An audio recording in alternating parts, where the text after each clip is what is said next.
এই পঞ্চম বাৰ্ষিকীত আজি এই মুকলি সভাত আমাৰ মাজত আমাক আশীৰ্বাদ প্ৰদান কৰিবলৈ আহি উপস্থিত হোৱা চাৰি ৰাজসত্ৰৰ অন্যতম মাজুলীৰ শ্ৰী শ্ৰী দক্ষিণপাট সত্ৰৰ সত্ৰাধিকাৰ ননীগোপাল দেৱ গোস্বামী প্ৰভু, আমাৰ মাজত আমাক শুভেচ্ছা আৰু আশীষ প্ৰদান কৰিবলৈ আহি উপস্থিত হোৱা আমাৰ সকলোৰে শ্ৰদ্ধাৰ আজিৰ অনুষ্ঠানৰ সন্মানীয় অতিথি, অসম শিশু সাহিত্য ন্যাসৰ সন্মানীয় সচিব ঋষিকেশ গোস্বামী ডাঙৰীয়া, আমাৰ সন্মানীয় অধ্যক্ষ তথা পৰিচালন সঞ্চালক কিশোৰ বৰা ডাঙৰীয়া, আৰু লগতে এই মঞ্চত আজি আসীন হৈ থকা আমাৰ সন্মানীয় সঞ্চালক পল্লৱী ফুকন বৰা ডাঙৰীয়ানী, আমাৰ সন্মুখত আজি আমাক আশীৰ্বাদ আৰু শুভেচ্ছা জ্ঞাপন কৰিবলৈ অতি আন্তৰিকতাৰে আহি উপস্থিত হোৱা শ্ৰীমন্ত শংকৰদেৱ সংঘৰ সন্মানীয় পদাধিকাৰ বাপ, লগতে আমাৰ ৰাজ্যখনৰ এগৰাকী বৰেণ্য শিল্পী বীৰেন সিংহ ডাঙৰীয়া, পদ্মশ্ৰী প্ৰাপক জৈনাচৰণ বাথাৰী ডাঙৰীয়া, আমাৰ অতিকে শ্ৰদ্ধাৰ আমাৰ সন্মুখত আসীন হৈ থকা পদ্মশ্ৰী প্ৰাপক ৰেৱকান্ত মহন্ত ডাঙৰীয়া, সন্মানীয় আমাৰ চলচ্চিত্ৰ জগতৰ সাংস্কৃতিক জগতৰ কাণ্ডাৰীসকল, সাহিত্য আৰু বৌদ্ধিক ক্ষেত্ৰখনৰ সন্মানীয় আমাৰ বাটকটীয়াসকল, সংবাদ জগতৰ শিৰোমণিসকল, ভিন্ন প্ৰান্তৰ পৰা আমাক আশীষ আৰু শুভেচ্ছা জ্ঞাপন কৰিবলৈ আহি উপস্থিত হোৱা বিভিন্ন জাতীয় দল সংগঠনৰ সন্মানীয় প্ৰতিনিধিসকল, গুৱাহাটী বিশ্ববিদ্যালয়, কটন বিশ্ববিদ্যালয়কে প্ৰমুখ কৰি কেইবাখনো বিশ্ববিদ্যালয় আৰু মহাবিদ্যালয়ৰ পৰা আহি উপস্থিত হোৱা সন্মানীয় শিক্ষাৰ্থীসকল, লগতে অভিভাৱক আৰু শিক্ষাগুৰুসকল, নসত্ৰৰ কৃষ্ণগুৰু আধ্যাত্মিক বিশ্ববিদ্যালয়ৰ সন্মানীয় শিক্ষাগুৰু আৰু শিক্ষাৰ্থীসকল, সন্মানীয় ৰাইজ, বন্ধু বান্ধৱীসকল আৰু সাংবাদিক সতীৰ্থসকল, সকলো দুখ মৰিখন কৰিব আমি তেনে অভাজন। আমি আজি এনে এখন মঞ্চত আপোনালোকৰ সন্মুখত দুআষাৰ ক'বলৈ পোৱাটোৱেই পৰম পিতাৰ এক অনুগ্ৰহ বুলি আমি ভাবিবলৈ লৈছোঁ। আপোনালোকক সন্মুখত ৰাখি এইদৰে দুআষাৰ ক'বলৈ বা আদৰণি জনাবলৈ যি আগবাঢ়িছোঁ, ইয়াত ধৃষ্টতা বুলি আপোনালোকে যাতে নধৰে। আপোনালোকক সেৱা আৰু লগতে আদৰণি জনাবৰ বাবেই আমি এনেধৰণে আজি ইয়াত আহি আমাৰ মূল অনুষ্ঠানৰ উদ্দেশ্যৰ বিষয়ে বা আপোনালোকক স্বাগতম জনাবলৈ আমি ইয়াত উপস্থিত হৈছোঁ। 5টা বছৰৰ উপলব্ধি এক বৃহৎ উপলব্ধি। আজি দীৰ্ঘ সময় ধৰি আমি এই সংবাদ ক্ষেত্ৰখনৰ সৈতে জড়িত হৈ আছোঁ। বহু খলাবমা পাইছোঁ, বহু প্ৰত্যাহ্বান সন্মুখীন হৈছোঁ। তাৰ মাজতো আমি বিচলিত হোৱা নাই। তাৰ মাজতো অবিৰতভাৱে আমাৰ চিন্তা চেতনা আৰু আমি যি আদৰ্শক বিশ্বাস কৰোঁ সেই আদৰ্শক সাৰোগত কৰি আমি আগবাঢ়িছোঁ। এই অসম মুলুকখন সকলো ফালৰ পৰা জিলিকি উঠক, সেইখিনিয়ে আমাৰ মূল উদ্দেশ্য। আমি বিশ্ব দৰবাৰৰ কথা কওঁ আৰু এই বিশ্ব দৰবাৰৰ কথা কওঁতে আমি নিজৰ দৰবাৰখন পাহৰি যাওঁ। ND24 এনে এক অনুষ্ঠান য'ত আমি নিজৰ দৰবাৰত আমাৰ এই জাতিটোক প্ৰাণ সচ্ছল কৰি ৰখা, উজ্জীৱিত কৰি ৰখা আধ্যাত্মিক চিন্তা চেতনাৰ লগতে কৰ্ম সংস্কৃতিৰ প্ৰতি আমাক উৎসাহিত কৰি অহা মহাপুৰুষ শ্ৰীমন্ত শংকৰদেৱ, মাধৱ গুৰুজনা, হৰিদেৱ, দামোদৰদেৱ, অনিৰুদ্ধদেৱ, আই পদ্মপ্ৰিয়া, গোপালাতা সকলোৰে প্ৰতি আমি যাতে সেৱা নিবেদিব পাৰোঁ, সেইবাবেই আমাৰ কাৰ্যালয় গৃহত আমি গুৰু আসন প্ৰতিষ্ঠা কৰি আমি তাত পোৱা নাম প্ৰসংগ কৰোঁ। আৰু সেই বিশ্বাস, যি বিশ্বাসৰ কথা ক'লোঁ যে বিশ্ব দৰবাৰ নহয়, নিজৰ দৰবাৰত নিজৰ মহাপুৰুষ কেইজনাক আমি যাতে প্ৰতিষ্ঠা কৰি বলিষ্ঠভাৱে এই জাতিটোক নেতৃত্ব দিব পাৰোঁ। আৰু ক'ৰবাত যাতে অকণমান যদি আমি ইফাল সিফাল হওঁ, আমাক যাতে সুমতি দিয়ে গুৰুজনাই, তাৰ প্ৰতি আমি সদায় প্ৰাৰ্থনা জনাওঁ। এনে এখন ৰাজ্য সমস্যাবহুল, ভিন্ন ধৰণৰ প্ৰশ্ন কেতিয়াবা উত্থাপন হয়, ভিন্ন ধৰণৰ পৰিৱেশৰ কেতিয়াবা সৃষ্টি হয়। আমি অসমীয়া বুলি সকলোৰে আগত বুকুত হাত থৈ যিদৰে চিনাকি দিওঁ, কেতিয়াবা কিন্তু আমি একে সময়তে এইখন ৰাজ্যতে আমি নিজৰ মাজত থকা অসূয়া অপ্ৰীতিখিনি, আমাৰ মাজত থকা বিদ্বেষ বৰ দৃষ্টিকটু ৰূপত আমি কেতিয়াবা প্ৰদৰ্শন কৰোঁ। এইবোৰ বাতৰি কৰিবলৈ ভাল পোৱা মানুহ আমি নহয়। এনেধৰণৰ যি অসূয়া অপ্ৰীতিৰে ভৰা এখন সমাজ নিশ্চয় আমি কেতিয়াও কামনা নকৰোঁ, কোনেও কামনা নকৰে। আজি ইয়াত উপস্থিত থকা আমি সকলোৱে একত্ৰিতভাৱে এটা বিশ্বৰ এটি ক্ষুদ্ৰ জাতি অথচ স্বাভিমানী জাতি হিচাপে যাতে আমি পৰিচয় দি যাব পাৰোঁ, তাৰ বাবে এটা দায়বদ্ধ সংবাদ মাধ্যম হিচাপে আমি অহোপুৰুষাৰ্থ কৰি আহিছোঁ। নাজানো আপোনালোকে শুদ্ধ দেখিছে নে তাত ভুল দেখিছে। আপোনালোকে গঠনমূলক দিহা পৰামৰ্শৰে আমাক আগবঢ়াই নিব। ভুল দেখিলে এগৰাকী অভিভাৱক হিচাপে যে ৰাজদীপ এইটো ভুল হৈছে, ভুল দেখিলে এগৰাকী ভাতৃ হিচাপে, সহোদৰ হিচাপে যে ৰাজদীপ বাইলুং বৰুৱা, কিশোৰ বৰা বা দীপক গগৈ, ছাজাদুল ৰাণা হুছেইন, জ্যোতিষ পৱন, মানস প্ৰতিম ডেকা, এয়া তোমালোকৰ ভুল হৈছে। এই কথাখিনি আপোনালোকে ক'ব পৰা এটা চেনেল যদি আছে, সেয়া ND24।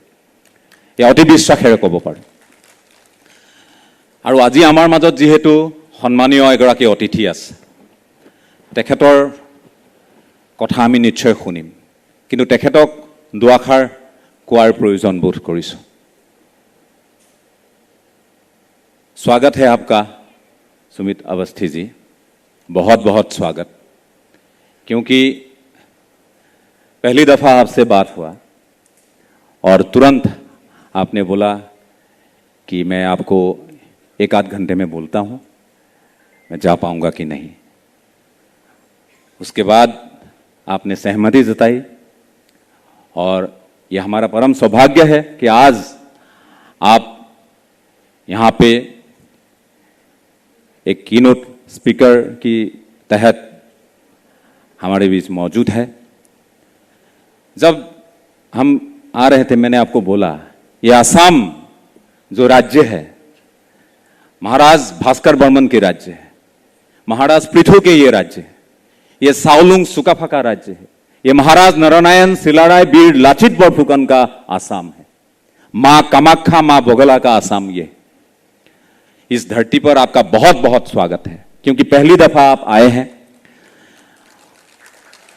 इसलिए हमने ये प्रयास किया कि आसाम के जितने जनगोष्ठी, जो आदिवासी जनगोष्ठी समुदाय आसाम में है, उनसे आपका स्वागत हो, आपका परिचय हो। और हमारे बुलाने से आज यहाँ पे कार्बी जनगोष्ठी, तिवा जनगोष्ठी, चाय जनगोष्ठी, आहोम जनगोष्ठी और यहाँ पे काफी जन समुदाय आज एकत्रित हुए यहाँ पे आपके स्वागत के लिए, ताकि आपका परिचय हो पाए, क्योंकि पहली दफा आप आए हैं। ये एक ऐसा धरती है, यहाँ पे कौन कार्बी दिमासा, कौन तिवा, कौन आहोम, कौन हिंदू, कौन मुस्लिम, आपको पता नहीं चलेगा। यहां पे एक ही आइडेंटिटी है हम सबका, यह है कि हम सब असमिया हैं। इस आसाम मुल्क के हम वासी हैं और हम चाहते हैं कि आसाम के बारे में पूरे देश में चर्चा हो।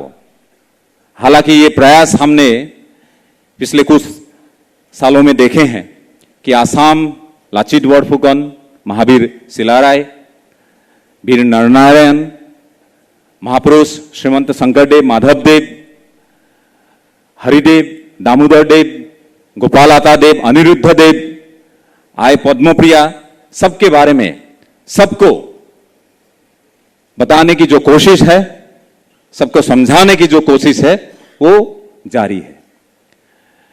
ये वही आसाम है जहां से मुगलों को 17 बार खदेड़ा गया, उनको भगाया गया यहां से। जब ये आसाम मुल्क हासिल करने की कोशिश की गई, उस समय, उस वक्त यहां के राजाओं ने ऐसा कभी मत सोचिए कि यहां पे सिर्फ और सिर्फ अहोम ने इनको खदेड़ा। अहोम ने नेतृत्व लिया। अहोम लोगों के साथ हर एक समुदाय, बेलतोला की रानी हो, यहां पे कुछ राजाएं, कुछ राजवंशी लोग हो, जो भी आदिवासी लोग यहां पे उस समय में थे, सभी ने मदद की और एकजुट होके। आपसी लड़ाई उनमें थी, कोस और अहोम के बीच लड़ाई, मोरान मतक के बीच, अहोम मतक के बीच, अहोम सुटिया के बीच, ऐसी बहुत सारी लड़ाई उस जमाने में हुई। लेकिन जब मुगलों को अपने दुश्मन की तरफ उन लोगों ने देखा कि मुगल उनका दुश्मन है, तो सब एकजुट हो गए। यही आसाम की परिभाषा है, यही आसामीज लोगों का, असमिया लोगों का परिभाषा है कि आसाम को विदेशी ताकतों से, इन्वेडर्स से, घुसपैठियों से हमेशा दूर रखा जाए। हदिरा सकी नामक एक जगह, जब गढ़गांव में राजा बैठते थे, हदिरा सकी में क्या होता था, वहां पे लगभग आज के डेट में हम बोल सकते हैं कि इनर लाइन परमिट, वहां पे कोई भी आता था तो उस समय क्या होता था, वहां पे एंट्री होता था, फिर राजा को बोला जाता था, गढ़गांव तक बार्ता दिया जाता था कि ऐसा कोई आया है, उनको आना है, तो स्वर्गदेव बोलते थे उनको, तो उनको ये बोला जाता था, उनको ये खबर भेजा जाता था कि ऐसा कुछ मेहमान आए हैं, दुश्मन भी हो सकते हैं, बहरूपी हो सकते हैं, कुछ भी हो सकते हैं, तो वो खबर गढ़गांव तक पहुंचाया जाता था। लेकिन वहां से अगर सिग्नल नहीं गया, वो उनको आने नहीं दिया जाता था उस समय।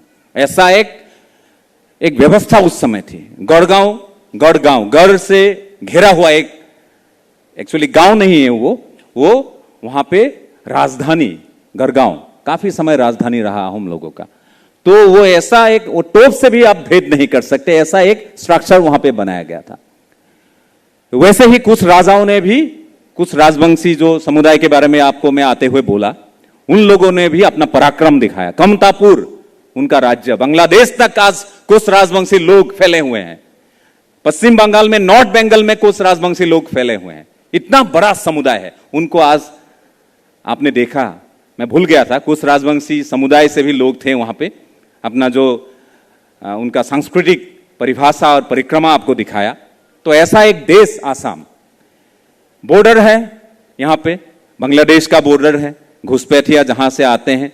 आजकल आसाम के सीएम बहुत ट्वीट करते हैं, फेसबुक में डालते हैं, सोशल मीडिया में, घुसपैठिया पकड़े हैं हमने। तो ऐसे एक राज्य है जहां पे काफी समस्या है। घुसपैठिया तो आसाम के लिए एक सरदर्द है, वो बात भी एकदम मैं सबके सामने बोलना चाहूंगा। लेकिन इस मसले का आज तक कोई सॉल्यूशन नहीं हुआ। यहां पे एनआरसी आया, एनआरसी अपडेशन हुआ, उसमें भी ये नहीं हुआ। बहुत सारी चीजें जो अभी भी करना बाकी है आसाम प्रदेश में। पता नहीं अभी जो प्रयास चल रहा है उनसे ये सरकार कैसे ये सब संभालेगी या नहीं संभालेगी। लेकिन प्रयास सरकार का थोड़ा बहुत पहले से यहां पे हमने देखे हैं, ये तो बोलना पड़ेगा। जहां पे सरकार की चूक है वो भी हम बोलते हैं, जहां पे अच्छाई है वो भी हम बोलते हैं। तो हिचकिचाते नहीं है, मतलब अच्छाई बोलने में भी हिचकिचाते नहीं है, और उनको अगर आलोचना उनको करना है उसमें भी हम पीछे नहीं हटते हैं। मैं आपसे यही आह्वान करूंगा, आप आसाम आइए। आज एक मेहमान की तौर से आप आए हैं। आज इतने समूह यहां पे हैं, हर एक कम्युनिटी से लोग आए हैं, फिर भी ये सब असमिया है, आपसे सुनना चाहेंगे कुछ ना कुछ बातें। आपसे जरूर वो अपेक्षा करेंगे कि आप as a journalist, as a senior journalist आप आए यहाँ पे, आके आसाम की क्या समस्या है जो राष्ट्रीय स्तर पर पूरा देश भर को जिसके बारे में अवगत कराना है, वो आप आके कभी यहाँ पे बैठ के लोगों से बात करके आप कम से कम पता कीजिए। ये मेरी आपसे गुहार है। आमी निजर মাজত जिमानेই খামখেয়ালিৰ মাজত নাথাকো কিয়, কিন্তু অসমীয়া বুলি ক'লে আমাৰ মন প্ৰাণ উঠলি উঠে, নহয়নে? অসমীয়া এই সংজ্ঞাটোৱে আমাক যথেষ্ট সাহস দিয়ে। গতিকে তেওঁৰ সন্মুখত মই আমাৰ ভেদভাৱৰ কথাখিনি, আমাৰ মাজতো যে কেতিয়াবা আমাৰ বৰ্ণ, আমাৰ পন্থাক লৈ যে কাজিয়া পেচাল হয়, এইবোৰ মই অৱগত কৰিব খোজা নাই। মই মাত্ৰ অৱগত কৰিব খুজিছোঁ আমাৰ চহকী সংস্কৃতি সম্ভাৰৰ বিষয়ে। আমাৰ তেখেতক আমন্ত্ৰণ জনোৱাৰ উদ্দেশ্যও সেয়াই আছিল যে অসমৰ বিষয়ে তেখেতে এটা ধাৰণা লৈ যাওক। অসমলৈ প্ৰথম আহিছে, মা কামাখ্যাৰ আশীৰ্বাদ ল'বলৈ আহিছে, মা বগলাৰ আশীৰ্বাদ ল'বলৈ আহিছে, আৰু লগতে আহিছে আপোনালোকক যাতে তেওঁ সম্বোধন কৰিব পাৰে। আৰু অনাগত সময়ত তেখেত আহিলে আমি যাতে খামখেয়ালি মুক্ত, আঁসোৱাহ মুক্ত, আৰু আমি শৌৰ্যবীৰ্যৰে জিলিকা এটা যে জাতি, সেইখিনি পৰিচয়েৰে যাতে আমি আগবাঢ়িব পাৰোঁ। আজি সকলো থকাৰ কাৰণে মই কথাখিনি কৈছোঁ, কোনেও যাতে মোক ভুল নধৰে এইখিনি কথাত, কাৰণ মই কাকো তোষামোদো কৰা নাই আৰু কাকো কটাক্ষও কৰা নাই। এজন অসমীয়া হিচাপে ক'ৰবাত অনুভৱ কৰোঁ, হৃদয়ৰ নিভৃত কোণত ক'ৰবাত অনুভৱ হয় আমি কৰিবলগীয়া কিছু কাম আছে। আমি একত্ৰিত হৈ মাৰ বান্ধি থিয় দিলে এই জাতিটো আমি আগুৱাই লৈ যাব পাৰিম। আৰু আমাৰো প্ৰয়াস সেয়াই থাকে, আমাৰো প্ৰয়াস সেয়াই থাকে। আমি আধ্যাত্মিকতাৰ চিন্তা চেতনাৰে উদ্বুদ্ধ একোগৰাকী নাগৰিক মহাপুৰুষ কেইজনাক আমি সাৰোগত কৰি আগবাঢ়োঁ। আৰু আমি বৰ অসমৰ সপোনো একে সময়তে দেখোঁ। থানবান হৈ যোৱা অসমখন আমাৰ কাম্য নহয়। আপোনালোকে ভাবে আপোনালোকে হয়তো ইয়াত অৰিহণা যোগায়। বহুতে কয় যে সংবাদ মাধ্যমৰ কিছুমান বা বাতৰিয়ে ক'ৰবাত এই ফিৰিঙতিৰ পৰা খাণ্ডৱ দাহ কৰে। আমি আঁতৰি থাকিব খোজোঁ, আমি নিজৰ সংস্কৃতিৰ প্ৰতি শ্ৰদ্ধাশীল হৈ থাকিব খোজোঁ। আমি মাঘ বিহুত 6/8 বিটত ধিনচাক নচুৱাই বিহু পাতিব নোখোজোঁ। আমি মাঘ বিহুত আমি পৰম্পৰা, আমাৰ যিখিনি ৰীতি নীতি, সেইখিনি সাৰোগত কৰি আমি আগবাঢ়িব খোজোঁ। কিন্তু আমালৈ ফোন আহে আমাৰ অসমীয়া মানুহৰে, কোনোবা এটা চুকৰ পৰা ফোন আহে, আহক না লাইটৰ ব্যৱস্থাটো কৰি দিম, জেনেৰেটৰ ব্যৱস্থাটো কৰি দিম, ছিংগাৰ কেইজনমান লৈ আহক না, ভেলাঘৰটো সাজি দিম, সন্মুখত নাচি দিম, আহক না। আমি সেইখিনি কৰিব নোৱাৰিম। পূৰ্বে যদি নজনাকৈ কৰিছিলোঁ, এতিয়া জাতিটোৰ স্বাৰ্থত সেইখিনি ত্যাগ কৰিছোঁ। ত্যাগ কৰি আমি নিজৰ পৰম্পৰা সাৰোগত কৰি আগবাঢ়িছোঁ। তাত যদি TRP মাৰ খাইছোঁ, তেনে TRP আমাক নালাগে। মই আপোনালোকক অকপতে কওঁ, হয়তো TRP অৱনমিত আমাৰ মাজত হৈছে, আমি দ্বিতীয় স্থানলৈ উন্নীত হৈছিলোঁ। আমি চেনেলটো আৰম্ভ কৰোঁতেই TRP যেতিয়া আমাৰ ৰিডিং আৰম্ভ হৈছিল, আমি 2 নম্বৰত আছিলোঁ। আমি প্ৰায় 1-1.5 বছৰ 2 নম্বৰত থাকিলোঁ। কিন্তু তাৰ পাছত যেতিয়াই আমি অনুবীক্ষণ জাতীয় অনুষ্ঠান কৰিবলৈ ধৰিলোঁ, যেতিয়াই হাইদৰ হুছেইন ডাঙৰীয়াক আমি অনুবীক্ষণৰ অতিথি কৰিলোঁ, যেতিয়াই আমি আমাৰ আউনীআটী সত্ৰৰ সত্ৰাধিকাৰ প্ৰভু ডক্টৰ পীতাম্বৰ দেৱগোস্বামীক আমি অতিথি কৰিলোঁ, আমি যেতিয়াই ঋষিকেশ গোস্বামী ডাঙৰীয়াক অতিথি কৰিলোঁ, আমি যেতিয়া জ্ঞানশ্ৰী পাঠক আগৰৱালাক, জ্যোতিপ্ৰসাদ আগৰৱালাৰ কন্যাক আমি অতিথি কৰিলোঁ, তাৰ পাছত দেখিলোঁ আমাৰ দেখোন TRP কমিছে। গতিকে এই কথাখিনি অকপতে ক'ব লাগিব। কিছুমান অনুষ্ঠানৰ ক্ষেত্ৰত আমাৰ অধ্যক্ষ তথা পৰিচালন সঞ্চালক মহোদয় এটা কথা কয় যে কিছুমান ঘটনা নেদেখালে যদি জাতিটোৰ ভাল হয় নেদেখুৱাব, কিছুমান ঘটনা পৰিঘটনাই যদি জাতিটোক মান অৱনমিত কৰে, মানুহবোৰে সেই ধৰণৰ ঘটনাবোৰকে কৰিবলৈ আৰম্ভ কৰে, নকৰিব, নেদেখুৱাব। আমি তেনেধৰণেও কিছুমান কাম কেতিয়াবা জাতিটোৰ স্বাৰ্থত কৰোঁ, এইটো অকপতে কওঁ। আৰু সিয়েই যদি আমাৰ TRPৰ সূচাংক তললৈ নিয়ে, তেতিয়াহ'লে আমিতো আৰু কৰিবলগীয়া একো নাথাকে। দৰ্শকৰ ওপৰত এৰিছোঁ, আপোনালোকক কেনেধৰণৰ অনুষ্ঠান লাগে, কেনেধৰণৰ অনুষ্ঠানে আপোনালোকক আমাৰ চেনেলটো চাবলৈ এক প্ৰকাৰ বাধ্য কৰে বা উৎসাহিত কৰে, সেই আপোনালোকে নিজেই ঠাৱৰ কৰক। আপোনালোকেই হ'ল আমাৰ পথ প্ৰদৰ্শক, আপোনালোকেই হ'ল আমাৰ সমালোচক, আপোনালোকে আমাৰ দিগদৰ্শক। এইখিনি কথা আপোনালোকক কৈ মই যদি কিবা নক'বলগীয়া কথা ক'লোঁ তাৰ বাবে জ্যেষ্ঠজনৰ ওচৰত কৰজোৰে ক্ষমা ভিক্ষা বিচাৰি আপোনালোকক সকলোকে শ্ৰদ্ধাৰে আৰু অতি বিনম্ৰতাৰে আজিৰ এই অনুষ্ঠানলৈ আদৰণি জনাইছোঁ। ধন্যবাদ।